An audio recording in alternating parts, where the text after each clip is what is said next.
CM이 죽었다고 감히 명절상을 안 차려? 네 애미가 그렇게 좋으면 당장 불구덩이에 뛰어들어가 같이 죽든가. 홀로 친정엄마의 장례를 치르고 지친 몸을 이끌고 온 날, 시어머니는 명절상을 안 차렸다는 이유로 제 짐과 엄마의 유품들을 불길 속에 집어던지며 악을 썼습니다. 남편은 팔짱을 낀 채 방관하고 있었죠. 그 순간 5년간 억눌렀던 이성이 툭 하고 끊어졌습니다. 진심이시죠? 반드시 피눈물 흘리게 해드릴게요. 그리고 며칠 뒤 기세등등하던 시어머니와 남편은 처참한 몰골로 제 바짓가랑이를 붙잡고 살려달라며 오열하고 있었어요. 이 오만한 모자에게 무슨 일이 벌어진 걸까요? 한 여자의 처절하고 완벽한 복수가 지금부터 시작됩니다. 사연 시작 전에 구독 버튼을 눌러주시고 어디서 듣고 계신지 댓글에 남겨주세요. 그곳에 늘 행운이 가득하길 바라겠습니다. 현관문을 열자마자 시큼한 냄새가 코를 찔렀습니다. 거실 바닥에서 벗어던진 양말과 과자 부스러기, 다 마신 음료수 캔이 어지럽게 널브러져 있었어요. 소파에서는 시어머니 최명희가 한쪽 다리를 부여잡고 끙끙 앓는 소리를 내고 있었습니다. 아이고, 다리야. 아이고, 허리야. 사람 죽겠네, 죽겠어. 저는 무거운 가방을 내려놓으며 한숨을 삼켰습니다. 야근에 시달려 종일 한 끼도 제대로 먹지 못한 몸뚱이가 천근만근이었지만 내색할 수가 없었습니다. 어머니, 많이 편찮으세요? 병원 다녀오셨어요? 최명희는 눈을 질끈 감은 채 신음소리만 더 크게 냈습니다. 니년이 들어오기만을 기다렸지. 수발될 사람도 없이 병원을 어떻게 가? 저는 외투도 벗지 못하고 곧장 주방으로 향했습니다. 싱크대에는 사흘을 묵은 듯한 그릇들이 산처럼 쌓여 있었어요. 수채구멍에는 음식물이 썩어가는 악취가 올라왔습니다. 그 순간이었어요. 방금 전까지 앓던 소리를 하던 시어머니가 벌떡 일어나 제 등 뒤로 다가왔습니다. 등짝이 얼얼했어요. 어머니, 갑자기 왜 이러세요? 왜 이러긴, 니년이 친정엄마 병원비 보탠다고 내 아들 월급 빼돌리는 꼴이 아주 가관이라서 그런다. 저는 그릇을 든 손이 부들부들 떨렸습니다. 친정엄마 이야기만은 건드리지 말아달라고 그렇게 빌었건만. 어디서 굴러먹다 온 친정인지. 시집으로 왔으면 친정은 있는 게 도리거늘. 다 죽어가는 노인네한테 돈 처발라 봐야 무슨 소용이야. 어머니, 그런 말씀은 좀... 잔말 말고 나가서 전복이나 좀 사와. 오늘 저녁상에 전복죽 좀 끓여 올려. 우리 아들 몸보신 좀 시키게. 어머니, 지금 시간이 9시가 다 됐어요. 이 시간에 전복을 어디서... 그러니까 시장까지 가란 말이야. 동네 마트 말고 큰 시장. 거기 화로코너에 싱싱한 게 있어. 가서 큰 놈으로 5마리만 사와. 버스로 12정거장이나 떨어진 곳이었어요. 다리가 후들거렸지만 저는 군말 없이 다시 외투를 걸쳤습니다. 말대답을 했다가는 무슨 봉변을 당할지 뻔했으니까요. 시장으로 향하는 골목길에서 저는 떨리는 손으로 남편 한성민에게 전화를 걸었습니다. 신호가 한참 가고 나서야 짜증 섞인 목소리가 들려왔어요. 왜? 여보, 지금 어디야? 어머니가 이 밤중에 전복을 사오라고 하셔서 시장에 가는 길인데. 그래서 뭐? 너무 힘들어서. 당신이 좀 들어와서 어머니 좀 알려주면 안 될까? 야, 너는 머리에 든 게 없냐? 내가 그렇게 한가해 보여? 시어머니가 며느리한테 심부름 좀 시킨 게 그렇게 큰일이야? 여보, 끊어. 다시 전화하지 마. 전화는 그대로 끊어졌습니다. 저는 가로등 아래 우두커니 서서 한참을 멍하니 핸드폰만 내려다봤어요. 차가운 밤바람이 눈물자국 위로 스쳐 지나갔습니다. 전복을 사들고 집으로 돌아왔을 때는 자정이 가까운 시간이었어요. 그런데 현관에는 한성민의 구두가 가지런히 놓여 있었습니다.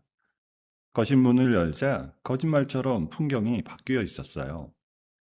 최명희가 바닥에 주저앉아 어깨를 들썩이며 흐느끼고 있었습니다. 한성민이 그 옆에 무릎을 꿇고 앉아 등을 토닥이고 있었어요. 아들아, 애미가 종일 굶었다. 며느리가 물 한 모금을 안 줘. 시집 올 때부터 알아봤지만 이렇게까지 매정할 줄은 몰랐다. 한성민이 고개를 획 돌려 저를 노려봤습니다. 너 일이 안 와? 엄마한테 어떻게 했길래 엄마가 이렇게 우셔? 여보, 그게 아니라. 핑계 대지 마. 너 같은 며느리는 처음 본다. 어머니가 다리 아프다고 신음하시는데 들여다보지도 않고 시장이나 쏘다녀? 저는 입술을 꽉 깨물었습니다. 시장에 가라고 등을 떠민 게 누구였는지 시어머니는 새빨간 거짓말을 늘어놓고 계셨어요. 저와 눈이 마주친 최명희의 입꼬리가 슬며시 올라갔습니다. 남편 모르게 저에게만 보이는 비웃음이었어요. 소름이 돋았습니다. 저 두 얼굴이 같은 사람의 얼굴이라는 사실이. 알았어. 내가 잘못했어. 지금 바로 죽 끓여 올릴게. 저는 비닐봉지를 든 채 주방으로 들어갔습니다. 칼을 잡은 손이 부들부들 떨렸어요. 전복 껍데기를 솔로 박박 문질러 닦으면서 저는 소리 없이 울었습니다. 눈물이 도마 위로 뚝뚝 떨어졌어요. 거실에서는 한성민이 어머니를 안방으로 모시는 소리가 들려왔습니다. 뒤늦게 차린 저녁상 앞에서도 시어머니의 트집은 끝나지 않았어요. 죽이 왜 이렇게 짜? 시애미 잡으려고 일부러 짜게 끓인 거지? 다시 끓여 올릴까요? 됐다. 입맛 떨어졌어. 시어머니는 그 순간 일부러 죽그릇을 제가 있는 쪽으로 던졌습니다. 뜨거운 죽이 제 발등으로 튀었어요. 따끔거리는 통증을 참으며 저는 무릎을 꿇고 깨진 조각들을 주었습니다. 식탁 건너편의 한성민은 고개도 들지 않았어요. 스마트폰 화면만 들여다보며 키득키득 웃고 있었습니다. 설거지를 마치고 시계를 보니 새벽 1시였어요. 겨우 안방으로 들어가 이불 속에 몸을 누웠을 때 안방문이 벌컥 열렸습니다. 얘야, 물 한 잔 떠와. 10분 뒤에는 다리를 주물러 달라고 불렀어요. 또 10분 뒤에는 화장실 가는 게 무섭다며 부축해달라고 했습니다. 옆에 누운 한성민은 코를 골며 깊은 잠에 빠져 있었어요. 저 사람을 깨워봐야 돌아오는 건 욕설 뿐이라는 걸 저는 이미 알고 있었습니다. 다음날 아침 푸석푸석한 얼굴로 출근한 회사에서도 휴대폰은 쉴 새 없이 울려댔어요. 반찬이 먹을 게 하나도 없다. 잠깐 나와서 반찬 좀 해. 부장님의 따가운 시선이 등에 꽂혔습니다. 부장님, 저 죄송한데 집안에 좀 일이 있어서. 이전 씨, 남편이 그렇게 좋아? 누구랑 그렇게 연락을 하는 거야? 정신 좀 차려. 옆자리 동료들도 수군거리기 시작했어요. 점심시간에는 병원에서 연락이 왔습니다. 친정 엄마의 상태가 또 나빠졌다고요. 저는 화장실 칸에 들어가 변기에 앉아 소리 죽여 울었습니다. 엄마, 미안해. 미안해, 엄마. 퇴근하고 들른 병원에서 야윈 엄마의 손을 잡고 한참을 흐느꼈습니다. 집으로 돌아가는 발걸음이 도살장에 끌려가는 소처럼 무거웠어요. 그날 밤 저는 큰맘 먹고 한성민에게 말을 꺼냈습니다. 여보, 우리 따로 나가서 살면 안 될까? 어머니 모시는 건 가끔 들여다보는 걸로 하고. 뭐? 내가 회사 다니면서 시중까지 다 들기가 너무 벅차서. 너 미쳤어? 아픈 부모 버리고 나가 살자고? 그게 사람 입에서 나올 소리야? 여보, 그게 아니라. 다시 한번 그딴 소리 해봐. 그때는 내가 진짜 가만 안 둘 거니까. 저는 입을 다물었습니다. 대꾸할 힘조차 남아있지 않았어요. 거울 속에 비친 제 얼굴이 낯설었습니다. 푸석한 피부, 퀭한 눈, 영혼이 빠져나간 듯한 멍한 표정. 이게 정말 나일까? 저는 더 이상 이재한이 아니었습니다. 이름도 꿈도 자존심도 모두 갈아 넣어 만들어진 빈 껍데기였어요. 기계처럼 출근하고 기계처럼 시중을 들고 기계처럼 욕을 먹었어요. 언제 끝날지 모르는 지옥의 하루하루가 쳇바퀴처럼 굴러가고 있었습니다. 한 달 뒤 명절 연휴 첫날 아침이었습니다. 전을 부치느라 새벽부터 기름 냄새에 절어있던 그때 핸드폰이 요란하게 울렸습니다. 병원 간호사실 번호였어요. 여보세요? 네, 제가 보호자인데요. 수화기 너머의 목소리가 떨리고 있었습니다. 보호자님, 어머님 상태가 갑자기 안 좋아지셨어요. 빨리 병원으로 와주셔야겠어요. 저는 들고 있던 부침개 뒤집개를 떨어뜨렸습니다. 기름이 사방으로 튀었지만 신경 쓸 겨를도 없었어요. 어머니, 저 친정 좀 다녀와야겠어요. 엄마가 위독하시대요. 거실 소파에 앉아 귤을 까먹던 최명희가 눈을 부릅떴어요.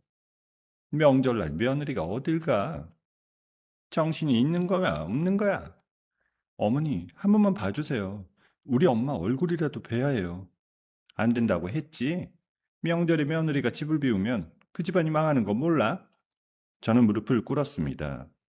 어머니, 제발요. 이번 한 번만요. 그때 안방에서 한성민이 트레이닝복 차림으로 어슬렁어슬렁 걸어 나왔어요. 아침부터 시끄럽게 뭐 하는 거야? 여보, 우리 엄마가 위독하시대. 같이 가자, 응? 무슨 소리야? 명절에 장례식장 들락거리면 재수없어. 안 돼. 여보, 우리 엄마야. 돌아가시면 어떡해? 아직 안 돌아가셨다며. 명절 차례나 다 지내고 가. 저는 더 이상 그 사람들과 입씨름할 시간이 없었습니다. 가방 하나만 챙겨 들고 맨발로 현관을 뛰쳐나왔어요. 뒤에서 시어머니가 악다구니를 쓰는 소리가 들렸지만 돌아보지 않았습니다. 택시 안에서 저는 두 손을 모으고 빌었어요. 엄마, 조금만 기다려줘. 엄마, 조금만. 병원 복도를 미친 사람처럼 달려갔지만 이미 늦은 뒤였습니다. 엄마는 차갑게 식어 있었어요. 손에는 제 이름이 적힌 작은 쪽지가 쥐어져 있었습니다. 지안아 미안해. 엄마가 미안해. 저는 그 쪽지를 부여잡고 차가운 병실 바닥에 주저앉아 짐승처럼 울었어요. 엄마는 마지막 순간까지 혼자였습니다. 딸 하나 보지 못하고 사위 얼굴 한번 못 보고 그렇게 외롭게 가셨어요. 엄마, 일어나봐, 엄마. 나왔어. 제발. 병실 한쪽 모퉁이에서 흐느끼던 간호사가 다가와 제 어깨를 토닥였습니다. 보호자님, 마음 추스르세요. 어머님, 편하게 가셨어요. 장례식장은 황량했어요. 빈소 한쪽에는 친정 친척 몇 분이 앉아 계셨고 회사 동료 도엇이 다녀갔을 뿐이었습니다. 남편이라는 사람의 그림자도 보이지 않았어요. 조문객들의 수군거림이 귓가에 박혔습니다. 사위가 콧배기도 안 비치네. 어떻게 된 집이야 도대체? 치안이 저 불쌍한 거. 시집을 잘못 갔어. 잘못 갔어. 저는 검은 상복을 입고 빈소 앞에 무릎을 꿇은 채 사흘 밤낮을 버텼습니다. 밥 한 술 넘기지 못했지만 배고픈 줄도 몰랐어요. 엄마의 영정사진 속 환하게 웃는 얼굴을 보니 가슴이 미어졌습니다. 엄마는 평생을 저 하나 보고 살았는데 그 딸은 끝내 임종도 지키지 못했어요. 수목장에 유골을 안치하고 돌아오는 길, 차창 밖 풍경이 흐릿하게 번졌습니다. 슬픔이 가시기도 전에 검은 분노가 가슴 밑바닥에서 끌어올랐습니다. 명절에 며느리가 집을 비우면 안 된다던 시어머니, 장례식장 가면 재수 없다던 남편, 그 사람들의 얼굴이 떠오를 때마다 입술이 짓이겨질 정도로 깨물었어요. 그래도 집에 들어가면 한마디 사과는 하겠지. 엄마 잃은 며느리한테 미안하다고 한 번쯤은. 그 작은 기대 하나로 저는 시댁 대문을 밀고 들어섰습니다. 마당에 들어선 순간 저는 그 자리에 얼어붙었어요. 마당 한가운데 시뻘건 불길이 활활 타오르고 있었습니다. 최명희가 콧노래를 흥얼거리며 무언가를 불 속에 던져놓고 있었어요. 그 옆에서 한성민은 팔짱을 낀 채 구경하고 있었습니다. 어머니, 지금 뭐 하시는 거예요? 왔냐? 며느리 길들이는 중이야. 저는 비틀거리며 불길 가까이 다가갔어요. 타고 있는 것은 친정에서 가져온 엄마의 낡은 일기장과 사진첩이었습니다. 엄마가 평생 한자 한자 적어내려간 그 일기들이 안 돼. 어머니, 그건 우리 엄마 거예요. 우리 엄마 일기장이라고요. 알아. 그러니까 태우는 거지. 죽은 사람 물건이 집에 있으면 부정 탄다. 저는 맨손으로 불 속에 손을 집어넣었습니다. 뜨거운 줄도 몰랐어요. 타담한 일기장 한 권을 간신히 끄집어냈을 때 머리채가 휙 잡혔습니다. 인연이 어디서 행패야? 시애미가 좋다고 하는 일에 대드는 거야? 놓으세요. 이건 우리 엄마 거예요. 엄마 거란 말이에요. 마당 구석에는 제 옷가지와 칡들이 갈기갈기 찢긴 채 흩어져 있었어요. 결혼사진까지도요. 여보, 당신은 어떻게 가만히 보고만 있어? 우리 엄마 일기야. 우리 엄마라고. 그게 뭐 대수라고. 엄마가 알아서 하시는데 내가 왜 끼어들어? 당신 진심이야? 아, 시끄러워. 죽은 사람 물건 갖고 뭘 그래? 새 거 사면 되지. 머리채를 잡힌 채 저는 마당 흙바닥에 쓰러졌어요. 흙과제가 입 안으로 들어왔습니다. 그 순간이었어요. 제 안에서 무언가가 툭 하고 끊어지는 소리가 들렸습니다. 지난 5년간 꾹꾹 눌러왔던 그 무언가가요.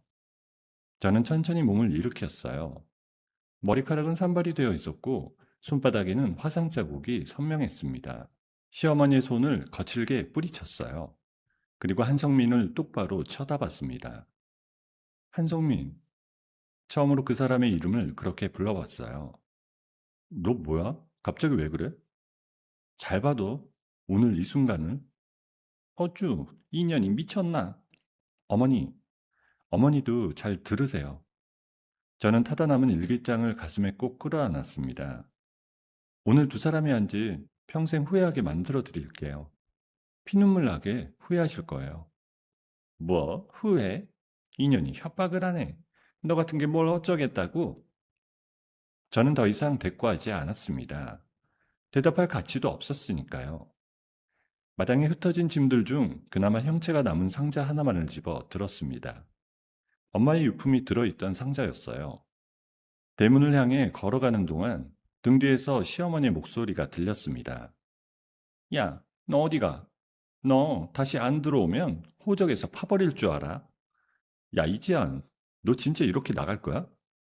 저는 멈추지 않았어요. 뒤도 돌아보지 않았습니다. 대문을 밀고 나오자 차가운 밤바람이 얼굴을 때렸어요. 품에 안은 상자에서는 매캐한 그을음 냄새가 났습니다. 엄마, 미안해. 저는 작게 속삭였습니다. 이제 엄마 딸이 정신을 차렸어. 엄마 지켜봐줘. 골목 끝에 가로등 불빛 아래 멈춰서서 저는 처음으로 마음 놓고 울었습니다. 5년간 흘리지 못했던 눈물이 한꺼번에 쏟아져 내렸어요. 시댁 골목을 빠져나와 큰 길에서 잡은 택시 안에서 저는 기사님께 아무 모텔 간판이나 보이는 곳에 세워달라고 했습니다. 기사님이 백밀러로 저를 흘끔거렸어요. 손님, 어디 다친 거 아니에요? 경찰 부를까요? 아니에요, 괜찮아요. 그냥 가던 길 가주세요. 머리는 산발이고 옷은 흙투성이에 손바닥에는 화상 자국이 빨갛게 부풀어 있었으니 그렇게 보일 만도 했습니다. 변두리 어디쯤에 허름한 모텔에 짐을 풀었어요. 방 안은 곰팡내가 났고 벽지는 누렇게 떴지만 상관없었습니다. 저는 바닥에 주저앉아 그을린 상자를 천천히 끌어당겼어요. 뚜껑을 여는 손이 부들부들 떨렸습니다. 상자 속에는 반쯤 타담한 일기장 2권과 까맣게 그을린 사진 몇 장, 엄마가 시집 올 때 가져왔다는 낡은 손거울이 들어있었어요. 저는 사흘 동안 방 밖으로 한 발짝도 나가지 않았습니다. 물수건으로 일기장 표지의 그을음을 한 장 한 장 닦아냈어요. 엄마, 미안해. 그 말만 수백 번을 되뇌었습니다. 먹는 것도 자는 것도 잊었습니다. 가끔 핸드폰이 울렸지만 화면조차 보지 않았어요. 발신자가 누구일지는 뻔했으니까요. 나흘째 되던 날 새벽이었습니다. 엄마의 일기장을 정성스레 닦다가 마지막 장을 펼쳤을 때였어요. 페이지 사이에 끼워진 낡은 서류 봉투 하나가 툭 떨어졌습니다. 봉투는 누렇게 변색되어 있었고 모서리가 닳아 너덜너덜했습니다. 봉투를 열어보니 한 손에 잡히는 작은 통장 하나와 보안카드가 들어있었어요. 증권사 로고가 찍힌 통장이었습니다. 발급일은 까마득한 옛날, 제가 초등학교에 다닐 무렵의 날짜였어요. 기억이 가물가물 떠올랐습니다. 엄마가 적금 대신 주식이라는 걸 사두면 나중에 딸 시집 보낼 때 보탬이 된다며 푼돈을 모아 넣어두었던 통장. 그러다 아빠가 일찍 돌아가시고 엄마가 식당 일과 청소 일을 전전하면서 그 통장은 까맣게 잊혀졌었죠. 병원비 대느라 정신없던 지난 몇 년 사이에는 더더욱 신경 쓸 여력이 없었습니다. 저는 통장을 한참 들여다봤어요. 이걸 어떻게 해야 하나? 해지하면 몇십만 원이라도 나오려나? 엄마 영정사진 앞에 꽃이라도 한 다발 놔드릴 수 있으려나? 다음날 아침 저는 모처럼 거울 앞에 섰습니다. 거울 속의 여자는 사람 몰골이 아니었어요. 그래도 머리를 빗어묶고 가지고 나온 옷가지 중 그나마 멀쩡한 것을 꺼내 입었습니다. 근처 증권사 지점을 찾아 들어갔습니다. 번호표를 뽑고 한참을 기다렸어요. 저, 이 통장 좀 조회 부탁드려요. 오래된 거라 잔액이 얼마나 남아있는지 모르겠어요. 창구 직원은 젊은 여자였습니다. 네, 신분증 부탁드릴게요. 본인 통장 아니시면 위임장이 필요하실 수 있습니다. 어머니 통장이에요. 며칠 전에 돌아가셨어요. 사망 진단서랑 가족관계 증명서는 가져왔습니다. 직원의 표정이 잠시 어두워졌어요. 아, 그러시군요. 삼가 고인의 명복을 빕니다. 직원이 통장을 받아들고 컴퓨터 키보드를 두드리기 시작했어요. 처음에는 무심한 표정이었습니다. 그러더니 손이 멈췄어요. 직원이 모니터를 한참 들여다봤습니다. 다시 통장을 들여다봤어요. 또 모니터를 봤습니다. 직원의 안색이 점점 굳어갔어요. 저기 무슨 문제 있나요? 잔액이 마이너스인가요? 아니요, 손님. 그게 아니라요. 직원이 침을 한번 꿀꺽 삼켰습니다. 손님, 잠시만요. 지점장님 모시고 올게요. 저는 영문도 모른 채 의자에 앉아 있었어요.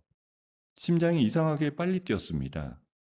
곧 정장을 차려입은 중년 남자가 직원과 함께 다가왔어요. 손님, 안쪽 상담실로 모시겠습니다. 차 한 잔 드릴게요. 저 무슨 문제 있는 건가요? 아닙니다. 좋은 일이세요. 들어가서 천천히 말씀드릴게요. 작은 상담실에 들어가 푹신한 의자에 앉았어요. 지점장이 모니터를 제 쪽으로 돌려 보여줬습니다. 어머니께서 오래전에 사신 종목이 두 가지 있어요. 한 종목은 그동안 회사가 크게 성장해서 주식이 수십 배로 늘어났고요. 또 한 종목은 다른 회사에 팔리는 과정에서 가치가 어마어마하게 올랐습니다. 그게 무슨 말씀이신지. 지점장이 모니터의 한 숫자를 손가락으로 가리켰습니다. 손님, 현재 평가 금액이 이 숫자입니다. 잘 보세요. 저는 모니터 화면을 봤습니다. 숫자를 봤어요. 다시 봤습니다. 숫자 뒤에 동그라미가 너무 많아서 한참을 헤아렸습니다. 수십억이라는 단위가 거기 찍혀 있었어요. 저기, 이거 단위가 잘못된 거 아닌가요? 잘못 찍힌 거 아니에요? 정확합니다. 어머니께서 매수하시고 한 번도 손대지 않으셔서 그대로 쌓인 거예요. 다리에 힘이 풀렸습니다. 저는 의자에서 미끄러지듯 바닥에 주저앉았어요. 지점장이 깜짝 놀라 직원을 불렀습니다. 물 좀 가져와요, 빨리.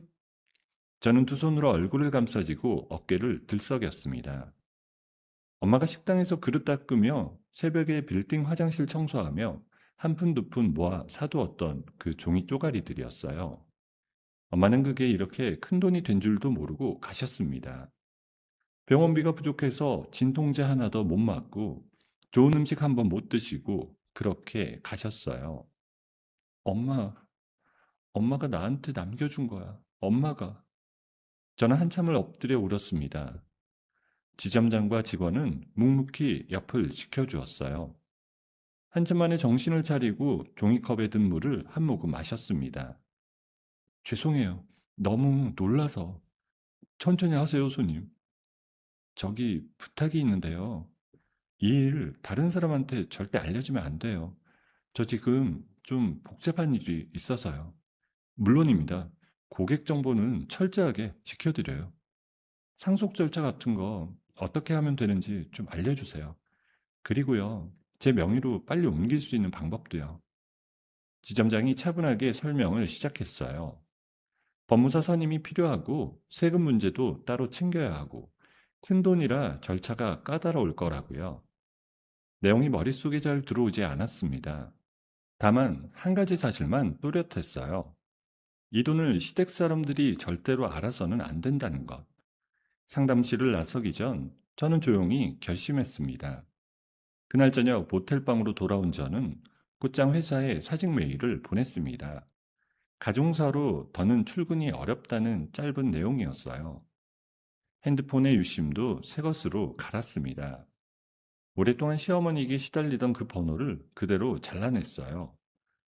다음날 저는 모텔에서 짐을 빼서 시내 한복판에 보안이 철저한 레지던스로 거처를 옮겼습니다. 층마다 지문 인식이 있고 외부인 출입이 엄격한 곳이었어요. 원래 같으면 평생 발도 들이지 못할 곳이었지만 이제는 달랐습니다. 새 침대에 처음 누웠을 때 천장이 빙빙 도는 것 같았어요. 엄마가 남겨준 돈이 눈앞에 있는데 어떻게 손대야 할지조차 몰랐습니다. 상속세, 법무사, 명의전, 어느 것 하나 혼자 감당할 자신이 없었어요. 게다가 이혼 소송도 해야 했습니다. 위자료, 재산 분할, 가족관계 정리. 머릿속이 새까매졌습니다. 저는 그 밤 다시 엄마의 일기장을 펼쳤어요. 물수건으로 닦다가 미처 펼쳐보지 못한 뒷부분이 남아 있었습니다. 가장자리가 까맣게 타들어간 페이지를 한 장 한 장 조심스럽게 넘겼습니다. 거의 끝부분 불길이 채 닿지 않고 살아남은 페이지가 한 장 있었어요. 그 페이지에는 어떤 이름과 전화번호가 적혀 있었습니다. 엄마의 친동생 윤태희 이모. 엄마가 어렸을 때부터 친자매라기보다 친딸처럼 아껴 키웠다는 그 이모였어요. 저도 어릴 적에 몇 번 본 기억이 어렴풋이 났습니다. 머리를 곱게 빗어넘기고 늘 책을 끼고 다니던 단단한 인상의 이모였어요. 엄마가 병들기 시작하면서 자존심에 연락을 끊었다는 얘기를 어렴풋이 들은 적이 있었습니다. 저는 새벽 2시가 다 된 시각 부들부들 떨리는 손으로 번호를 눌렀어요. 신호가 2번 가고 세 번째에 신호가 끊겼습니다. 낮고 또렷한 여자의 목소리가 들려왔어요. 여보세요? 저 이모님, 저 지안이에요. 언니 딸 이지안이요. 수화기 너머에서 잠깐 침묵이 흘렀어요. 지안아, 우리 지안이야? 너 어디야 지금? 이모는 제 이름을 단번에 알아봐 주었습니다. 수화기 너머에서 작은 흐느낌이 새어나왔어요. 저도 그 자리에 주저앉아 울음을 터뜨렸습니다. 이모, 우리 엄마 돌아가셨어요. 저 혼자 보냈어요. 알아, 알고 있었어. 미안하다, 지안아.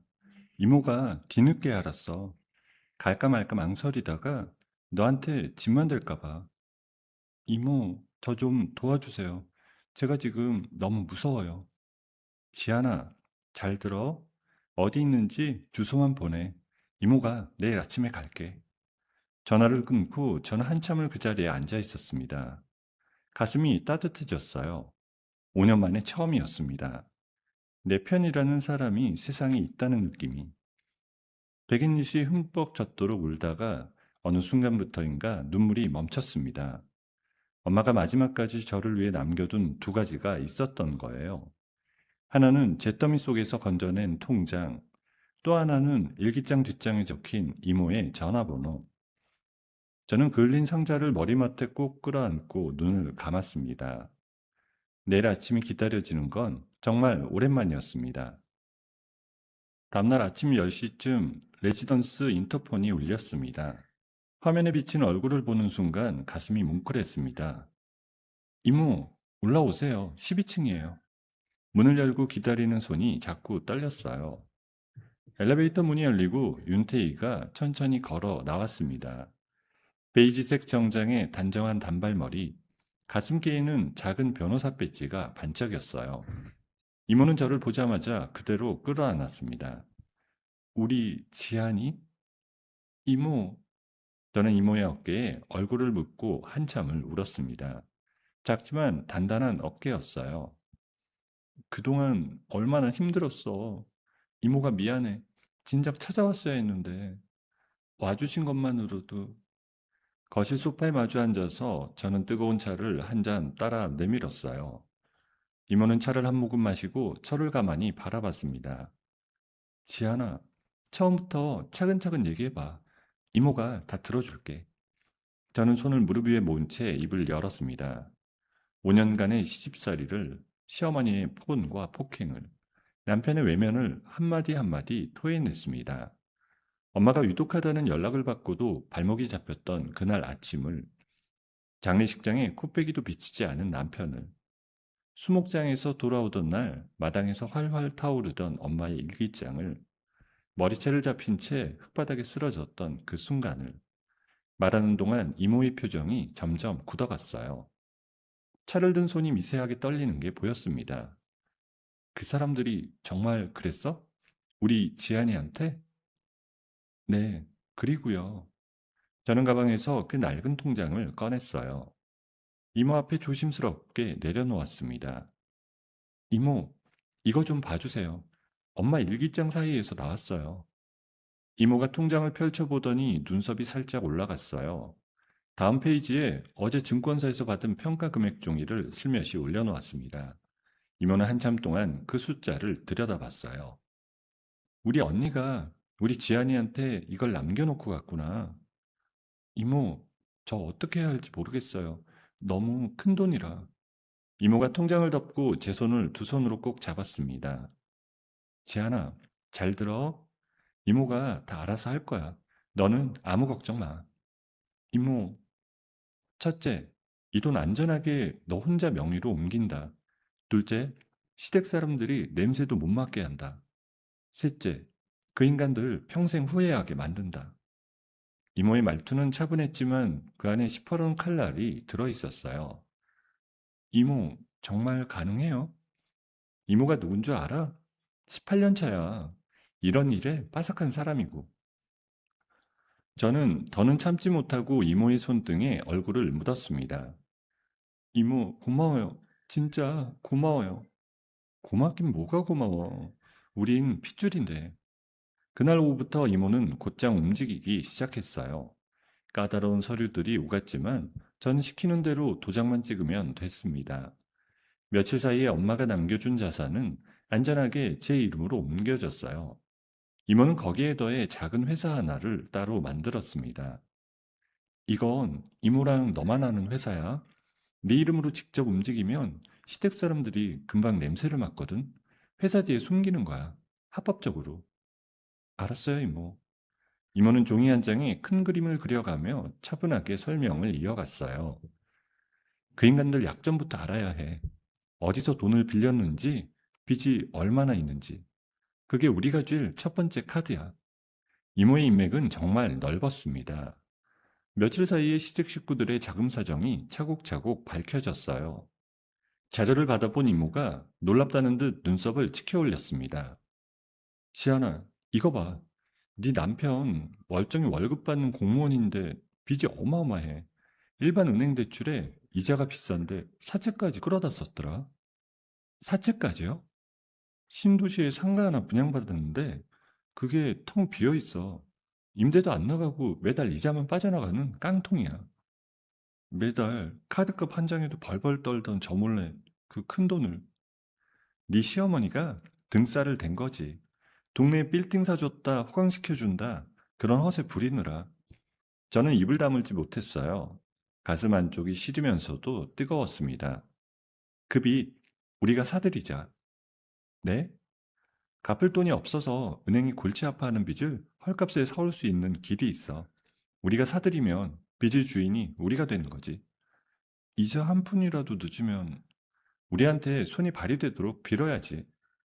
저는 그제야 이모의 그림이 보이기 시작했어요. 며칠 뒤 그 빚들은 정말로 우리 손에 들어왔습니다. 남편이 끌어다 쓴 비싼 이자 대출과 사채 차용증까지 차곡차곡 우리 회사 이름의 서류함으로 들어왔어요. 저는 그 서류 더미를 한참 동안 들여다봤습니다. 종이 한 장 한 장이 한성민의 목줄 같았어요. 이모는 거기서 멈추지 않았습니다. 며칠 뒤 머리가 희끗희끗하고 눈매가 매서운 중년 남자가 레지던스를 찾아왔어요. 지인아, 이모가 10년 넘게 일 같이 한 사장님이야. 입이 무거우니까 안심해도 되고. 지연 씨, 이번 일 깨끗하게 처리하겠습니다. 이모가 사장에게 사진 한 장을 건넸어요.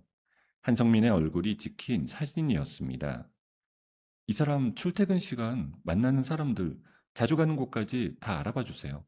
특히 여자 관계 위주로요. 보름이면 충분합니다. 흥신소 사장이 돌아간 뒤 저는 한참을 멍하니 앉아 있었어요. 이모가 옆자리에 앉으며 조용히 물었습니다.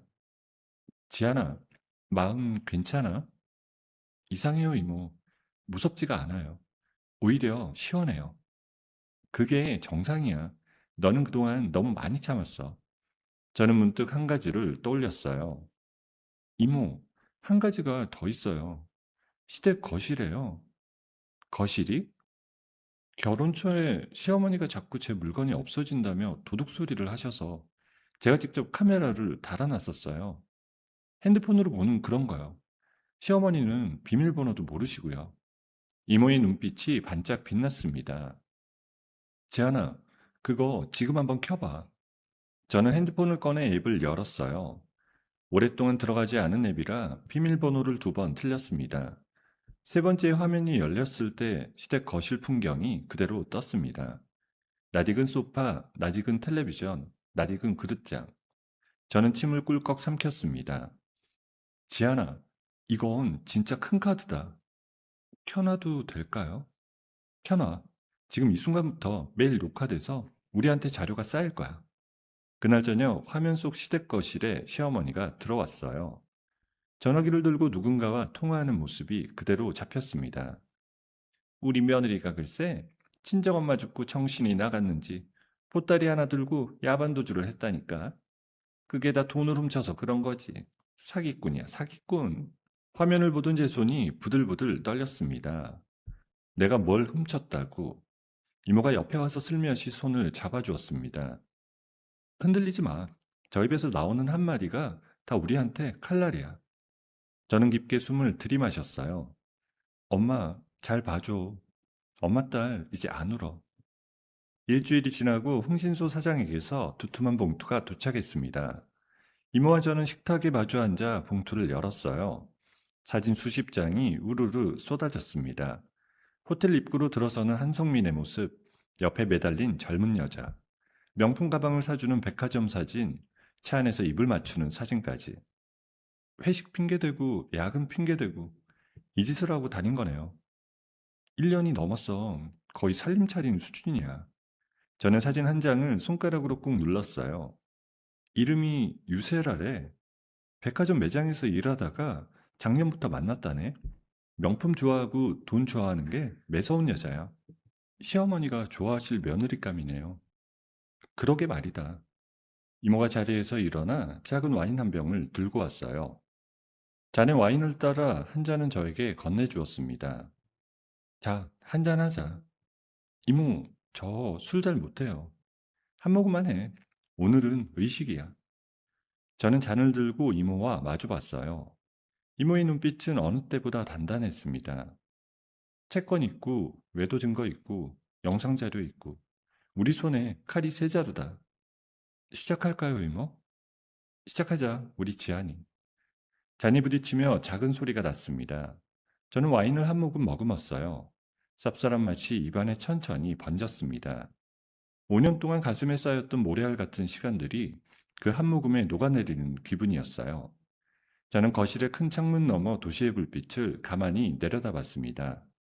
저 어딘가에서 한성민과 최명희가 평소처럼 저를 욕하며 잠자리에 들고 있을 거였어요. 내일 아침이면 그 사람들의 발밑이 조금씩 흔들리기 시작할 거예요. 행동 개시를 결심한 다음날 아침이었습니다. 이모의 사무실에서는 새벽부터 팩스 기기가 쉴 새 없이 돌아갔어요. 지아나, 오늘 발송할 독촉장이 40통이 넘어. 한 통 한 통이 다 그 인간들 명치를 찌를 거야. 이걸 이렇게 한꺼번에 보내도 되는 거예요? 합법적이야. 채권자가 빚 갚으라는데 누가 뭐라 하겠어. 만기가 됐으면 더 못 빌려준다고 하고 이자가 늦었으면 일시에 갚으라고 하는 거지. 그게 우리 권리야. 저는 고개를 끄덕였어요. 지난 며칠 동안 이모가 친절하게 풀어 설명해 주어서 어느 정도 그림이 잡혀 있었습니다. 남편 한성민이 신도시 상가를 분양받느라 끌어다 쓴 빚의 주인이 우리였어요. 이제 그 빚을 한꺼번에 갚으라고 압박을 넣을 차례였습니다. 오전 10시쯤 본격적인 독촉장 발송이 시작됐어요. 은행 명의로 된 독촉장이 한성민의 회사로, 시댁 우편함으로, 그리고 한성민의 개인 핸드폰 문자로 동시에 날아들기 시작했습니다. 오후가 되자 흥신소 사장에게서 보고가 들어왔어요. 한성민 씨, 점심 먹다 말고 회사 바깥으로 뛰쳐나갔답니다. 통화 음성 들어보니까 거의 사색이 됐어요. 그 다음은요? 지금 시댁으로 가고 있는 중입니다. 어머니 쪽 비상금 손대려는 모양인데 시어머니가 가지고 있는 돈이래 봤자 푼돈이죠. 이모는 전화를 끊고 살짝 웃었어요. 저는 옆에서 핸드폰의 홈캠 앱을 켜놓고 있었습니다. 이윽고 화면에 한성민이 들이닥쳤어요. 집안에 들어서자마자 가방을 던지고 시어머니에게 매달렸어요. 엄마, 엄마 큰일 났어. 빚쟁이들이 한꺼번에 들고 일어났어. 무슨 소리야, 갑자기. 상가 대출 만기 연장이 안 된대. 사채 쓴 데서 한꺼번에 다 갚으래. 한두 군데가 아니야. 엄마, 한꺼번에 통보가 왔다고. 얼마나 되는데? 다 합치면, 다 합치면 1억 5천이 넘어. 최명희가 그 자리에 풀썩 주저앉는 모습이 화면에 그대로 잡혔습니다. 옆에서 그 영상을 들여다보던 이모가 혀를 찼어요. 1억 5천이라니. 저 인간들 그동안 동네에서 떵떵거리며 살았으니 더 가관이지. 어머니 비상금 좀 보태주세요. 아마 그렇게 매달릴 거예요. 화면 속 한성민이 정확하게 그렇게 했습니다. 엄마, 통장에 있는 거 있잖아. 그거라도 좀 빌려줘. 응? 곧 갚을게. 야, 이 인간아. 내가 무슨 돈이 있어? 다 너 결혼시키느라 다 썼지. 너 장가 갈 때 예단비로 다 들어갔다고? 엄마, 그게 도대체 얼마라고? 이러다 나 진짜 큰일 나. 사채는 못 갚으면 사람 잡아간단 말이야. 저는 화면을 보며 입꼬리가 살짝 올라갔어요. 5년 동안 저 입에서 들어왔던 비웃음과 폭언이 떠올랐습니다. 이모, 통쾌해요. 정말 통쾌해요. 이건 시작이 불가해. 진짜는 다음 주야. 다음 주 월요일 아침 한성민의 신도시 상가가 법원 경매 일정에 올라갔어요. 빚을 갚지 못해 어쩔 수 없이 넘어간 거였습니다. 이모는 미리 준비해 두었던 작은 회사를 통해 그 상가에 응찰했어요. 저는 그 회사 뒤에 숨어 있었으니 표면적으로는 누가 산 건지 아무도 알 수 없었습니다. 경매 결과가 나온 날 저녁, 이모가 와인잔을 들고 살짝 미소 지었어요. 지아나, 축하해. 그 깡통상가 우리가 시세의 4분의 1도 안 되는 헐값에 가져왔어. 이모, 정말요? 그 인간이 분양받을 때 들인 돈이 4억쯤 되거든. 우리는 1억 조금 넘게 가져왔으니까 한성민 입장에서는 3억이 그냥 증발한 거야. 저는 그 사실이 믿기지 않았습니다. 평생 모아도 만져보기 힘든 돈이 누군가에게는 그렇게 사라져버리는 거였어요. 그 누군가가 한성민이라는 게 더없이 다행이었습니다. 저는 거기서 멈추지 않고 한 가지를 더 부탁했어요. 이모, 한 가지 더 있어요. 뭐?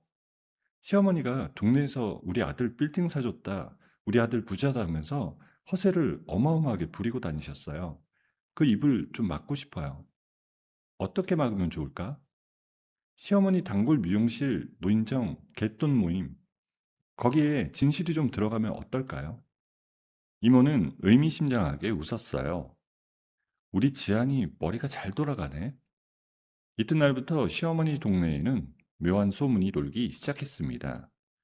처음에는 미용실에서, 다음에는 노인정에서, 그리고 갯돈 모임에서. 소문은 한 번 굴러가기 시작하니 멈출 줄을 몰랐어요. 특히 갯돈 모임은 발칵 뒤집어졌습니다. 갯돈 떼이지 않을까 다급해진 동네 아주머니들이 때로 시댁 대문을 두드리기 시작했어요.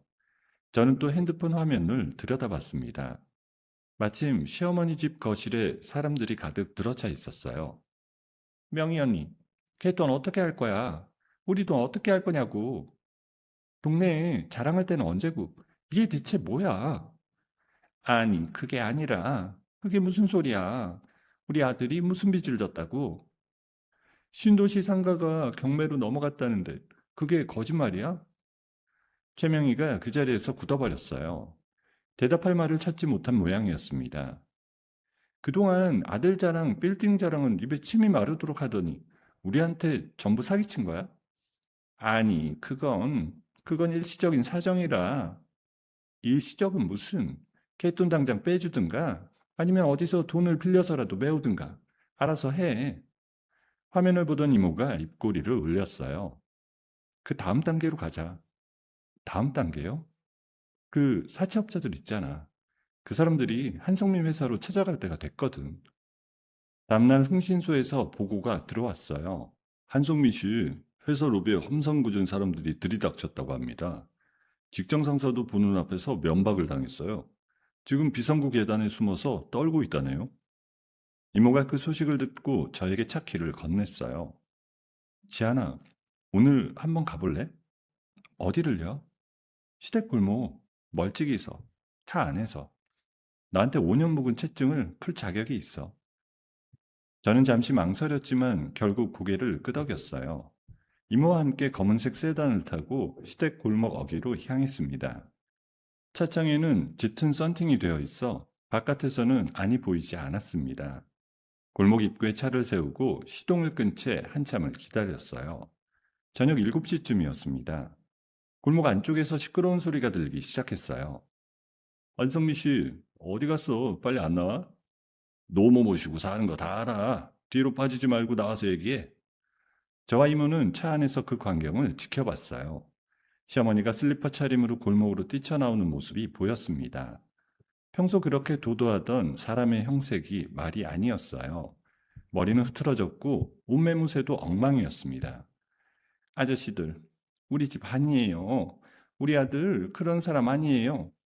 어머니 다 알고 왔으니까 발뺌하지 마시오. 우리도 봐드릴 만큼 봐드렸어. 이윽고 한성민이 골목 끝에 모습을 드러냈어요. 택시에서 내려서 도망치듯 집으로 뛰어들어가려는 모습이 보였습니다. 남자들이 그 사람을 발견하고 우르르 달려갔어요. 한성민 씨, 어디 가시려고? 아니, 잠깐만요. 잠깐만요. 저는 차창 너머로 그 광경을 가만히 보고 있었어요. 가슴에서 뜨거운 무언가가 끓어오르는데 그게 분노인지 통쾌함인지 알 수 없었습니다. 그때였어요. 한성민이 갑자기 골목바닥에 불썩 주저앉았습니다. 머리를 두 손으로 감싸쥐고 흐느끼기 시작했어요. 다 망했어. 망했어. 누가 이런 짓을 했는지 알기만 하면 그년인가? 분명히 그년이야. 이지한 그년이 어디서 돈을 가져와서 이러는 거야. 이 죽일년. 저는 그 말을 듣고 작게 웃었어요. 소리가 새어나갈 정도는 아니었지만 입꼬리가 저절로 올라갔습니다. 이모가 옆자리에서 제 손등을 토닥였어요. 들었어, 지안아? 저 인간 입에서 네 이름 나왔어. 이거 다 녹화 잘 되고 있다. 알아요, 이모. 골목 안쪽에서 시어머니가 한성민의 등을 두드리며 같이 울고 있었어요. 평생 동네에서 큰 소리치며 살던 두 사람이 골목바닥에 주저앉아 짐승처럼 울고 있었습니다. 지나가던 동네 사람들이 멈춰서서 손가락질하며 수군거렸어요. 자존심에 살고 자존심에 죽던 사람들이었는데 그 자존심이 골목바닥에서 짓밟히고 있었습니다. 저는 한참을 그 광경을 바라보다가 천천히 차창에서 시선을 거두었어요. 가슴 한구석이 찌르르하게 시원해지는 기분이었습니다. 5년 동안 가슴 깊이 박혀있던 가시 하나가 빠져나가는 것 같았어요. 이모가 시동을 걸었습니다. 가자, 지연아. 오늘은 여기까지. 레지던스로 돌아가는 차 안에서 저는 창밖을 가만히 바라봤어요. 도시의 불빛이 차창에 어른거렸습니다. 이모, 응? 이제 이혼소장 접수해도 될까요? 이모가 살짝 고개를 돌렸어요. 그래, 지안아. 깔끔하게 접수하자. 이만하면 도장만 찍으면 돼. 레지던스에 도착했을 때 이모가 작은 봉투 하나를 건네주었어요. 미리 작성해둔 이혼소장이야. 내일 아침에 법원에 접수할게. 저는 봉투를 받아들고 한참을 들여다봤어요. 가벼운 종이 한 장이었지만 무게는 천근 같았습니다. 5년의 결혼 생활을 끊어내는 종이 한 장. 엄마 잃은 며느리에게 손가락 하나 까딱하지 않은 사람과 헤어지는 종이 한 장. 그날 밤 저는 오랜만에 깊은 잠을 잤어요. 꿈에서 엄마가 환하게 웃고 있었습니다. 엄마 손에는 그 낡은 통장이 들려 있었어요. 우리 지안이 잘하고 있어. 엄마 딸이 정말 잘 자랐다. 엄마, 끝까지 가, 우리 딸. 엄마가 옆에 있어. 눈을 떴을 때 베개가 살짝 젖어 있었어요. 저는 침대에 누운 채 천장을 한참 바라봤습니다. 햇살이 커튼 사이로 가만히 들어오고 있었어요. 새 아침이었습니다. 이혼 소장이 법원에 접수된 지 2주가 지난 어느 오전이었어요. 이모의 사무실에서 함께 차를 마시고 있을 때 비서가 두툼한 우편물 하나를 들고 들어왔습니다. 변호사님, 법원에서 답신이 왔습니다. 이게 뭐야? 이모는 봉투를 뜯어 서류를 훑어보더니 안경 너머로 살짝 눈썹을 치켜 올렸어요. 이모, 무슨 내용이에요? 지아나, 한성민이 가만히 있을 인간이 아니라고 했지? 봐라, 일을 버렸다. 이모는 서류를 식탁 위에 천천히 펼쳐 놓았어요. 이혼 소송 절차에는 양쪽이 가진 재산을 서로 공개하는 단계가 있다고 했습니다. 그 과정에서 한성민과 시어머니가 제 명의로 된 수십억 원의 주식 자산을 알게 된 거였어요. 그리고 곧장 가만히 있지 않았습니다. 부부가 같이 사는 동안 불어난 재산은 이혼할 때 절반씩 나누는 게 원칙이거든. 그 점을 노리고 네 자산에 압류 신청을 걸었어. 일단 묶어두려는 거야. 엄마가 십수년 전에 사놓은 주식이잖아요. 결혼 전에 이미 있었던 거고요. 맞아. 우리는 그 점을 증명해야 돼. 그런데 그게 시간이 걸리는 일이야. 그 사이에 저쪽이 묶어두려는 거지. 저는 입술을 꽉 깨물었어요. 며칠 전 통쾌함의 꿀맛이 제 가시기도 전이었는데 새로운 진흙탕이 또 시작되는 기분이었습니다. 그날 저녁이었어요. 레지던스 지하 주차장에 차를 세우고 엘리베이터를 기다리는데 갑자기 누군가가 어두운 기둥 뒤에서 튀어나왔습니다. 낯익은 얼굴이었어요. 수염도 못 깎고 눈은 퀭한 한성민이었습니다. 여기 어떻게 들어왔어? 치아나, 우리 치아나. 들어가게 좀 해줘. 잠깐만 얘기 좀 하자. 저는 한 걸음 뒤로 물러섰어요. 손으로는 얼른 핸드폰의 비상 버튼을 만지작거렸습니다. 지연아, 내가 잘못했어. 진짜 다 내가 잘못했어. 응? 한 번만 봐줘. 지금 이 상황이 봐달라고 빌 상황이야? 엄마도 정신 나간 사람처럼 굴었던 거야. 너 없으니까 집안이 다 무너지는 거 알지? 응? 우리 다시 시작하자. 시댁이고 뭐고 다 정리할게. 둘이서만 살자. 저는 그 사람의 얼굴을 가만히 들여다봤어요. 저 입에서 다시 시작하자는 말이 나오는 게 신기했습니다. 엄마 장례식장에 코빼기도 비치지 않던 그 입이었어요. 한성민, 일어서. 지아나, 일어나라고 추하니까. 한성민의 얼굴이 일그러졌습니다. 방금까지 눈물 콧물 다 쏟아내던 사람이 한순간에 표정을 바꿨어요. 너 그 돈 어디서 났어? 어머니 돈이지? 응? 어머니 돈으로 자산가 행세하는 거지? 우리 엄마가 평생 모은 돈이야. 너 같은 인간이 한마디라도 입에 올릴 돈이 아니야. 너 혼자 다 처먹게 안 둬. 결혼 기간 동안 불어난 거니까 절반은 내 거야. 응? 변호사가 그러더라고. 저는 더는 그 자리에 서 있고 싶지 않았습니다. 엘리베이터가 도착했고 저는 그 안에 들어섰어요. 문이 닫히기 직전 한성민이 마지막으로 소리쳤습니다. 야, 이지야, 너 가만 안 둬.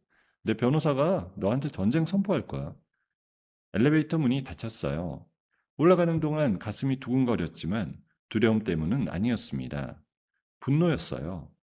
5년 묵은 분노 위에 한 겹의 분노가 더 얹어졌습니다. 며칠 뒤 이모에게서 또 다른 소식이 들려왔어요. 지아나, 저쪽이 변호사를 선임했어. 그것도 좀 까다로운 변호사야. 어떤 사람인데요? 이혼 소송에서 떨어질 돈을 노리고 일하는 사람.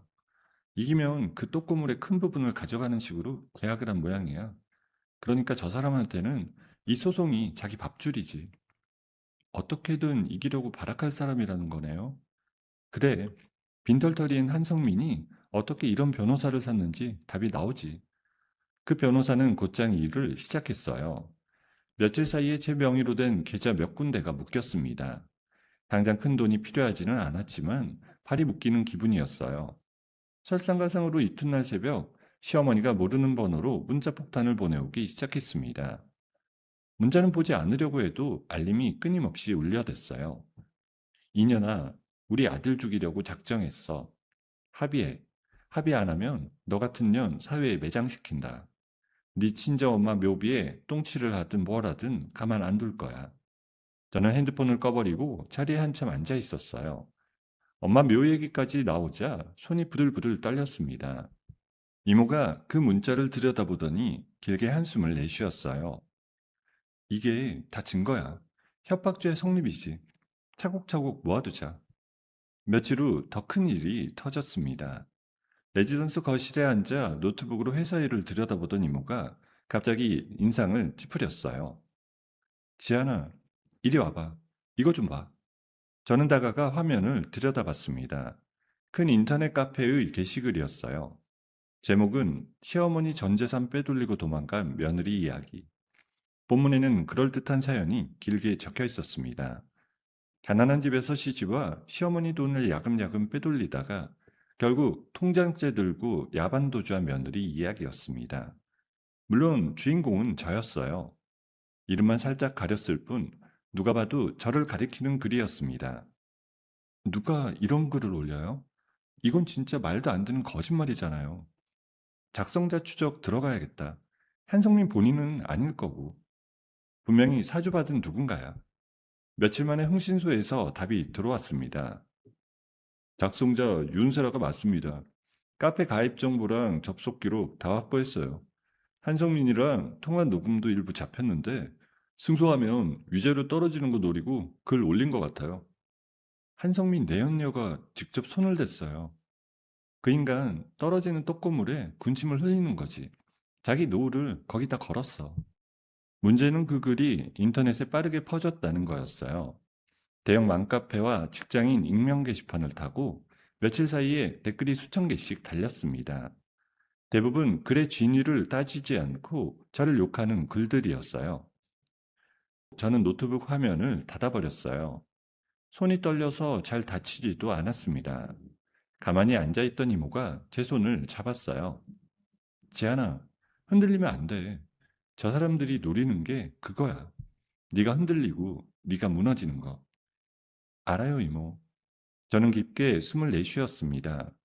며칠 전까지만 해도 통쾌함에 와인잔을 부딪히던 자리였는데 이제는 거머리 같은 두 사람이 끈질기게 들러붙는 기분이었어요. 그뿐이 아니었습니다. 다음날 아침 회사 파트너사에서 이모에게 전화가 걸려왔어요. 이모는 그쪽이랑 진행하던 작은 부동산 거래 하나가 있었습니다. 윤 변호사님, 저희도 거래 진행하기가 어려워졌습니다. 인터넷에 도는 그 글, 결국 윤 변호사님 회사가 관계된 일이라는 식의 이야기까지 돌고 있어서요. 그 글은 가짜예요. 대표님, 곧 다 밝혀질 일이고요. 알지만 저 입장도 좀 봐주십시오. 일단 보류하고 정리되면 다시 시작하시죠. 이모가 전화를 끊고 한숨을 길게 쉬었습니다. 이대로 두면 안 되겠다. 더 두면 우리 회사도 흠집이 나. 이모, 우리도 가만히 있을 거 아니죠? 더 이상 방어만 할 게 아니야. 끝장을 봐야지. 그날 저녁 저는 침실 책상 서랍을 열었어요. 서랍 깊숙한 안쪽에 숨겨두었던 작은 USB가 있었습니다. 암호가 두 겹으로 걸려있는 USB였어요. 지난 몇 달간 시댁 거실 카메라에서 차곡차곡 쌓인 영상들이 들어있었습니다. 시어머니가 멀쩡하게 펄쩍펄쩍 뛰며 그릇을 던지는 영상, 남편이 들어오는 소리에 갑자기 다리를 절뚝거리며 바닥에 쓰러지는 영상, 저를 향해 머리채를 잡고 욕설을 퍼붓는 영상, 엄마 일기장을 태우며 콧노래를 흥얼거리던 영상, 골목에서 빚쟁이들에게 시달리며 제 이름을 입에 올리며 저주하던 영상까지. 거기에 흥신소에서 받은 한성민과 유세라의 외도 사진과 호텔 출입 기록, 뇌물 의혹이 담긴 통화 녹음 일부, 유세라가 카페에 글을 올린 정황 자료, 이 모든 게 한 곳에 모여 있었어요. 저는 USB를 꺼내 식탁에 앉아 계신 이모 앞에 가만히 내려놓았습니다. 이모, 다 꺼낼게요. 다? 다요. 한 번에 다 풀어야 끝나요. 이모가 USB를 받아들고 한참 동안 그것을 들여다봤어요. 식탁 위 조명이 USB의 검은 표면에 가만히 떨어졌습니다. 이걸 풀면 너도 한참 시끄러울 거야. 기자들도 붙고 카메라도 따라다니고. 견딜 수 있겠어? 이모, 저 5년을 견뎠어요. 그가 며칠을 못 견디겠어요? 이모가 천천히 고개를 끄덕였어요. 좋아, 내일 아침이야. 저는 자리에서 일어나 커다란 창가로 다가갔습니다. 도시의 불빛이 차분하게 아래에 깔려 있었어요. 저 어딘가에서 한성민이 빗독촉에 시달리고 있을 거였어요. 저 어딘가에서 시어머니가 동네 사람들의 손가락질에 잠을 설치고 있을 거였습니다. 저 어딘가에서 유세라가 위자료 떡고물을 기다리며 흥분하고 있을 거였어요. 세 사람 모두 내일 아침이면 자기 발밑이 통째로 무너지는 걸 보게 될 거였어요. 저는 작게 소리내어 말했습니다. 엄마, 이제 마지막이야. 잘 봐줘. 이모가 그 자리에서 노트북을 켜고 자료를 차곡차곡 정리하기 시작했습니다. 각 자료에 보낼 곳이 한 곳씩 정해져 있었어요. 한성민의 직장 감사실, 공무원 내부 게시판, 인터넷 커뮤니티 운영진, 그리고 몇몇 신뢰할 만한 기자들. 이모가 마지막 폴더의 이름을 정하며 살짝 미소 지었어요. 단두대. 단두대? 식탁 위에는 따뜻한 차가 한 잔씩 놓여 있었어요. 저는 잔을 들어 한 모금 마셨습니다. 쌉쌀하면서도 따뜻한 기운이 가슴 안쪽으로 천천히 퍼졌어요. 내일 아침 8시 5년을 갉아먹었던 사람들에게 마지막 종이 울리는 시간이었습니다. 다음날 아침 8시 정각이었습니다. 이모의 사무실 회의실에서는 직원 10여 명이 분주하게 움직이고 있었어요. 벽에는 큰 화이트보드가 세워져 있었고 거기에는 자료를 보낼 곳들이 쭉 적혀 있었어요. 자, 시작합시다. 한성민 직장 감사실, 공무원 게시판, 카페 운영진, 기자들, 동시에 발송이에요. 한 군데 늦으면 다 어그러지니까 정확하게 같은 시간에 누르세요. 직원들이 일제히 노트북 화면 앞에 자세를 잡았습니다. 이모가 시계를 들여다봤어요. 손목시계의 초침이 또각또각 움직였습니다. 셋, 둘, 하나, 발송해 주세요. 수십 통의 이메일과 자료 파일이 동시에 사방으로 날아갔습니다.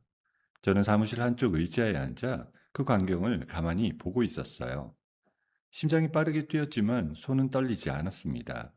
5년을 기다린 순간이었어요. 발송 후 1시간도 지나지 않아 인터넷 분위기가 술렁이기 시작했습니다. 처음 터진 건 시어머니의 홈캠 영상이었어요. 큰 화면에 영상이 깨끗한 화질로 재생되었습니다. 영상 속 시어머니는 멀쩡하게 펄쩍펄쩍 뛰면서 제 등을 후려치고 있었어요. 손에 잡히는 그릇을 집어던지고 입에 담을 수 없는 욕설을 퍼붓는 모습이 그대로 잡혀 있었어요. 화면이 바뀌면 시어머니가 갑자기 바닥에 풀썩 주저앉아 다리를 쩔뚝이는 장면이 이어졌습니다. 도어락 열리는 소리가 들리는 순간 사람이 통째로 바뀌는 모습이었어요. 이 영상은 인터넷에서 무서운 속도로 퍼졌습니다. 큰, 큰 카페 게시판에는 몇 분 사이에 댓글이 1000개가 넘어섰어요. 이어서 두 번째 폭탄이 터졌습니다. 한성민의 외도 자료였어요. 근무 시간에 관용차를 이용해 호텔로 들어가는 사진, 백화점에서 명품을 사주는 사진, 차 안에서 입을 맞추는 사진, 거기에 뇌물 의혹이 담긴 통화 녹음의 일부까지 풀렸습니다. 발주업체에서 잘 챙겨주면 자기도 잘 챙기겠다는 식의 내용이었어요. 세 번째로 유세라의 카페글 작성 정황이 풀렸습니다. 같은 카페에 같은 IP로 한성민의 외도 사진들이 올라오는 순간 사람들의 분노는 유세라에게도 옮겨갔어요. 오전 11시쯤 텔레비전 뉴스 자막이 바뀌기 시작했습니다. 공무원의 갑질과 외도 폭로가 큰 파장을 일으키고 있습니다. 시어머니의 며느리 학대 영상까지 함께 공개돼 충격을 더하고 있는데요. 이모와 저는 사무실 큰 텔레비전 앞에 나란히 앉아 그 화면을 보고 있었어요. 우리가 보낸 거 그대로 받아 적었네. 이모, 진짜 일이 커지네요. 커져야 끝이 나는 일이야. 오후 2시쯤 한성민의 직장에서 직원이 직접 이모 사무실로 찾아왔습니다. 윤 변호사님, 저희 감사실에서 한성민 씨에 대한 즉각 감사 들어가기로 결정했습니다. 빠르네요. 여론도 여론이고 자료가 워낙 명확해서요. 오늘자로 직위 해제됩니다. 저는 그 소식을 듣고 가만히 의자에 등을 기댔어요. 5년 동안 한 번도 가지 못했던 자리에 비로소 앉은 느낌이었습니다. 저녁 무렵에는 한성민의 변호사가 사임하겠다는 통보까지 들어왔어요. 승소 가능성이 없으니 더는 시간을 들이고 싶지 않다는 거였습니다. 밤이 되자 회사 동료들의 반응까지 흘러들어왔어요. 이모희 비서가 핸드폰 화면을 보여주며 작게 웃었습니다. 한성민 씨 직장 익명 게시판에서 동료들이 줄줄이 등을 돌리고 있어요. 평소에 갑질이 심했다는 폭로글이 계속 올라옵니다. 자업자득이지. 다들 알면서 못 본 척 했던 거네요. 세상이 늘 그래. 약자가 무너질 때는 모르는 척 하다가 강자가 무너지기 시작하면 그제 한마디씩 거둔다. 저는 자리에서 일어나 창가로 다가갔어요. 빌딩 숨너머로 해가 천천히 기울고 있었습니다. 오랫동안 닫혀있던 무거운 문 하나가 쾅 하고 열리는 느낌이었어요. 며칠 뒤 이모가 서류 한 장을 들고 들어왔습니다. 지아나, 한성민 쪽이 걸어놨던 자산 압류 오늘 무효 결정 났어. 판사가 우리 손 들어줬다. 정말요? 결혼 전에 어머니가 사놓은 주식이라는 게 명확하게 증명됐거든. 그 인간들이 한 푼도 가져갈 수 없게 됐어. 저는 깊이 숨을 내쉬었습니다. 며칠 뒤 이혼소송 본 재판이 진행됐어요. 복잡한 재판 과정은 길지 않았습니다. 증거가 너무 명확했고 한성민 쪽에는 새 변호사가 붙지도 못했어요. 원고 측 청구를 모두 받아들입니다. 위자료 청구도 인용합니다. 방청석에서 있던 사람들이 작게 술렁였어요. 저는 가만히 자리에 앉아 있었습니다. 승소가 결정된 순간이었지만 큰 환호 같은 건 일어나지 않았어요. 가슴 안쪽이 잔잔하게 가라앉는 느낌이었습니다. 법원 건물을 빠져나오는 길이었어요. 이모와 함께 천천히 계단을 내려오는데 누군가 갑자기 길을 가로막았습니다. 한성민이었어요. 행색이 말이 아니었습니다. 수염은 덥수룩했고 양복은 구겨져 있었어요. 옆에서 시어머니가 작은 보따리 하나를 든 채 따라붙고 있었습니다. 지안아, 한 번만 봐줘. 며느리야, 이 애미가 잘못했다. 정말 잘못했어. 한 번만 살려줘. 저는 두 사람을 가만히 내려다봤어요. 5년 동안 저를 짓밟던 사람들이었습니다. 엄마 잃은 딸에게 머리채를 잡혀 흙바닥에 끌려가게 했던 사람들이었어요. 비키세요. 지안아, 우리 처음부터 다시 시작하자. 응? 다 했고 처음부터. 한성민, 잘 들어. 너 같은 사람과 다시 시작 안 해. 며느리야, 내가 죽을 죄를 졌다. 정말 죽을 죄를 졌어. 죽을 죄를 지으셨으면 그 죄값 받으세요. 저는 두 사람을 그대로 두고 차 쪽으로 걸어갔어요. 뒤에서 한성민이 제 차 앞을 가로막으려 다가오는 게 거울로 보였습니다. 이모가 미리 불러둔 경호원 2명이 침착하게 그 사람들을 끌어냈어요. 손님, 접근금지 명령 위반입니다. 신고 들어갑니다. 저는 차 안에 앉아 안전벨트를 매며 창밖을 가만히 바라봤어요. 차창 너머에서 시어머니와 한성민이 서로의 멱살을 잡고 흔들기 시작했습니다. 너 때문이야. 네가 여자한테 정신 못 차려서 이렇게 됐잖아. 엄마 때문이지. 엄마가 빌딩 사라, 차 사라, 닥달만 하지 않았으면 내가 빚을 졌어? 이 인간이 다 너 좋으라고 한 일이지. 엄마가 망쳐놨어. 엄마가 다 망쳐놨다고. 법원 앞에서 두 사람이 짐승처럼 싸우는 모습을 지나가던 사람들이 핸드폰으로 찍기 시작했어요. 경찰차 사이렌 소리가 멀리서 가까워졌습니다. 저는 백밀러로 그 광경을 한 번 더 바라봤어요. 가슴이 따뜻하지도 차갑지도 않았습니다. 그저 마음이 평평하게 펴지는 기분이었어요. 5년 동안 가슴 안쪽에 구겨져 있던 종이가 비로소 곱게 펴지는 느낌이었어요. 운전대를 잡은 이모가 천천히 차를 출발시켰습니다. 지안아, 끝났다. 네, 이모, 끝났어요. 차창 밖으로 가로수가 천천히 흘러갔습니다. 저는 무릎 위에 두 손을 가만히 모았어요.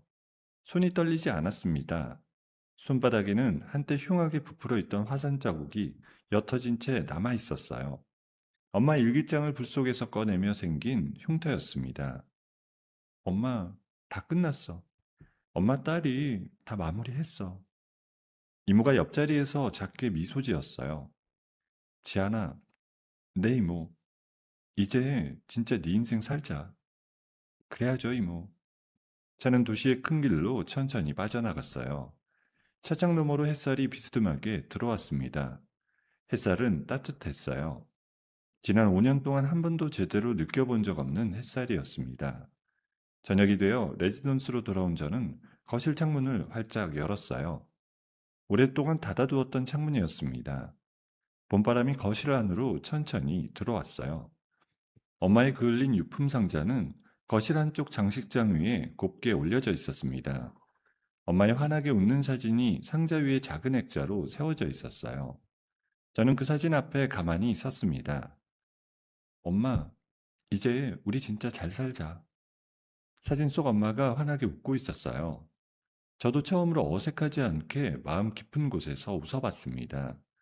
웃음이 입가에 천천히 번졌어요. 5년 만에, 정말 5년 만에 짓는 진짜 웃음이었습니다. 모든 재판이 끝나고 6달이 흘렀어요. 봄날 아침이었습니다. 저는 친정엄마가 평생을 지내신 옛 동네의 작은 골목길을 천천히 걸어 올라가고 있었어요. 골목 끝에 그 낡은 단층집을 그대로 두기가 아까웠습니다. 그래서 큰 돈을 들이지 않고 안쪽만 따뜻하고 포근하게 손을 봤어요. 낡은 창틀은 새 것으로 갈고 마룻바닥은 햇살에 부드럽게 빛나는 원목으로 깔았습니다. 마당 한쪽에는 엄마가 좋아하시던 채송화와 백일홍을 심었어요. 집안에서 가장 햇살이 잘 드는 거실 한가운데 저는 작은 유리 진열장을 놓았습니다. 그 안에는 엄마의 환하게 웃는 사진과 그 잿더미 속에서 건져낸 그을린 유품 상자가 곱게 자리 잡고 있었습니다. 매일 아침 거실에 들어설 때마다 저는 그 사진을 향해 작게 인사를 건넸어요. 엄마, 좋은 아침이에요.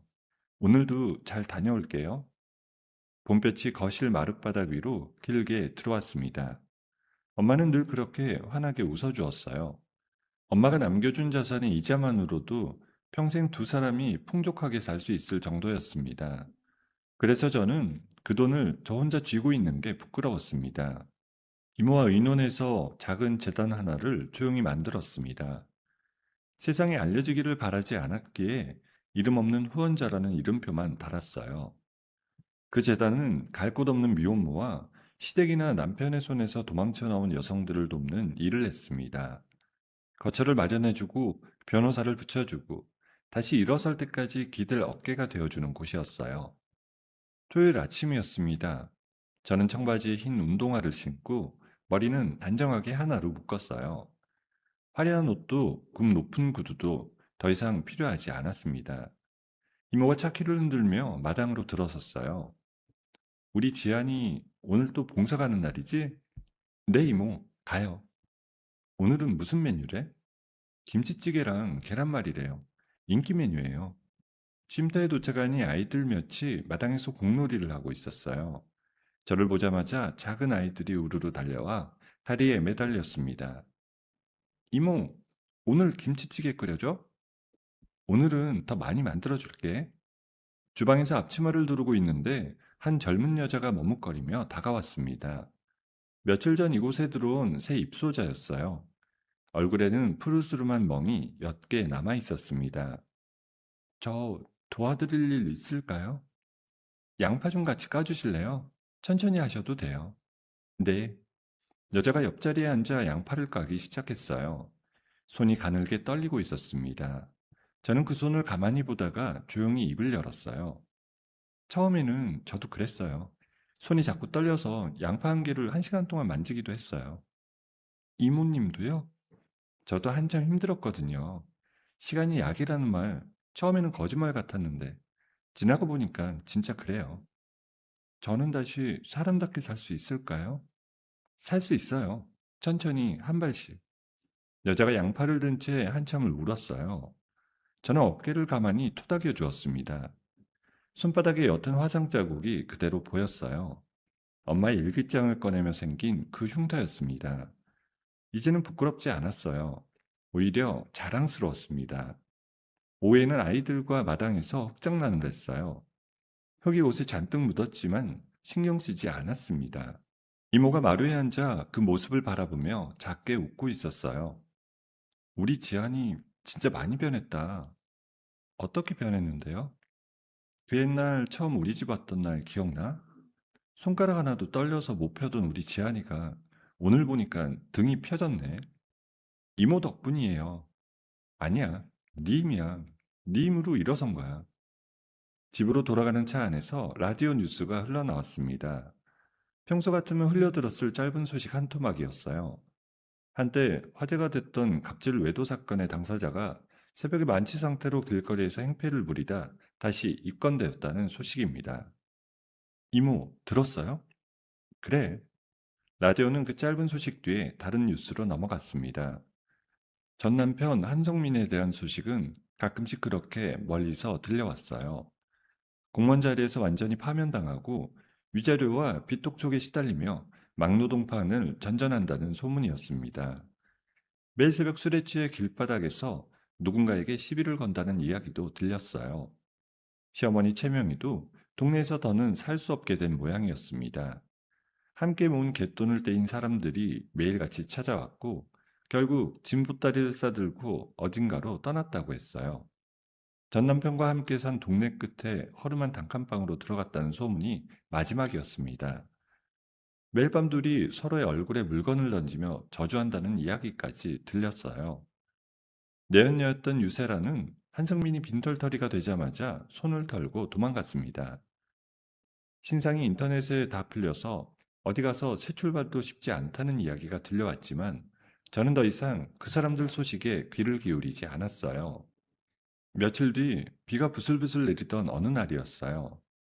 이모와 함께 차를 타고 시내를 지나가는 길이었습니다. 신호등 앞에 차가 멈춰섰을 때 도로 한쪽에서 누군가 비를 맞으며 젖은 박스를 줍고 있는 모습이 눈에 들어왔습니다. 머리가 흠뻑 젖은 노인이었어요. 옆에는 다른 한 사람이 짜증 섞인 표정으로 박스를 발로 차고 있었어요. 저는 그 두 사람의 얼굴을 단번에 알아봤습니다. 최명희와 한성민이었어요. 이모가 운전대를 잡은 채 흘끗 옆자리를 봤습니다. 지안아, 갔어요, 이모. 어떡할래? 가던 길 가요, 이모. 신호가 바뀌었고 차는 그대로 앞으로 나아갔어요. 저는 백밀러 한번 보지 않았습니다. 가슴 안쪽에서 작은 파동조차 일지 않았어요. 5년 동안 그렇게 무서웠던 두 사람이 이제는 길가의 낯선 행인보다도 가벼웠습니다. 이모가 살짝 웃으며 운전대를 돌렸어요. 우리 지안이 진짜 단단해졌다. 다 이모 덕이에요. 또 그 소리. 집에 도착해 거실에 들어서니 빗줄기 사이로 햇살 한 줄기가 비스듬히 떨어지고 있었습니다. 엄마의 사진 위에 그 햇살이 가만히 닿아 있었어요. 저는 사진 앞에 가만히 섰습니다. 엄마, 오늘도 잘 보냈어? 엄마는 사진 속에서 늘 그렇게 환하게 웃고 있었어요. 저는 가슴 깊이 숨을 들이마셨습니다. 엄마가 저에게 남겨준 가장 큰 유산이 무엇이었는지 이제는 잘 알고 있었어요. 그건 통장에 찍힌 큰 숫자가 아니었습니다. 엄마가 평생을 살아가며 보여준 자기 자리를 끝까지 지켜낸 그 단단함이었습니다. 비가 그치고 다시 햇살이 환하게 비치는 일요일 아침이었어요. 저는 마당의 평상에 앉아 따뜻한 커피 한 잔 내려 마시고 있었습니다. 이모가 큰 화분 하나를 들고 마당으로 들어왔어요. 이거 우리 지안이 새집 드리는 선물. 이모, 또 뭘 사와요? 무화과 나무야. 잘 키우면 열매도 열려. 진짜 열매 맺을 때까지 잘 키울게요. 이모가 평상 옆에 함께 앉았어요. 이모도 커피잔을 들었습니다. 이제 하고 싶은 거 있어? 글쎄요. 천천히 생각하려고요. 평생 남이 시키는 대로만 살았어서 이제 진짜 내가 하고 싶은 게 뭔지 천천히 찾아보려고요. 잘 생각했어. 천천히 가도 돼. 너는 이제 시간이 너무 많은 사람이야. 시간이 많은 사람. 저는 그 말을 입속에서 굴려봤어요. 5년 전에 저는 1분 1초가 없는 사람이었습니다. 이제는 시간이 많은 사람이었어요. 이모와 함께 마당을 한참 바라봤어요. 채송화가 작은 꽃봉오리를 막 터뜨리고 있었습니다. 엄마가 이 마당에 앉아 있을 때 늘 좋아했던 꽃이었어요. 저는 푸른 하늘을 가만히 올려다봤습니다. 햇살이 눈부셨어요. 5년의 어둠을 지나 비로소 마주한 햇살이었습니다. 저는 천천히 깊게 숨을 들이마셨어요. 가슴 가득히 봄 공기가 들어왔습니다. 이재한 자신이 다시 이재한으로 돌아와 있었습니다. 잘 살자, 우리. 마당의 무화과나무 잎사귀 위로 햇살이 가만히 머물고 있었습니다. 봄바람이 한 차례 마당을 가로질러 갔어요. 저는 평상에 앉아 천천히 커피를 한 모금 더 마셨습니다. 따뜻하고 쌉쌀한 맛이 입안에 차분하게 퍼졌어요. 이제 진짜 제 인생의 첫 페이지였습니다. 세상에는 이재한처럼 벙어리 냉가슴 앓듯 하루하루를 버티는 분들이 적지 않으실 거예요. 좋은 며느리, 착한 아내, 참는 딸이라는 이름표 뒤에서 이름도 잃고 자기 자신도 잃어가는 분들이 분명 계실 겁니다. 오늘 이야기가 그런 분들에게 작은 위로가 되었으면 하는 마음으로 한 줄 한 줄 써내려갔어요. 엄마가 남겨준 가장 큰 유산은 통장에 찍힌 숫자가 아니라 자기 자리를 끝까지 지켜낼 단단한 용기였습니다. 여러분의 가슴 안에도 그런 용기가 분명 잠들어 있을 겁니다. 내 이름을 잃지 마시고 내 자리를 잃지 마시고 부디 따뜻한 봄날 하루하루 보내시기를 진심으로 바랍니다. 여러분, 오늘의 이야기를 어디서 듣고 계신가요? 구독 버튼을 눌러주시고 댓글에 남겨주시면 감사한 마음으로 인사드리겠습니다. 감사합니다.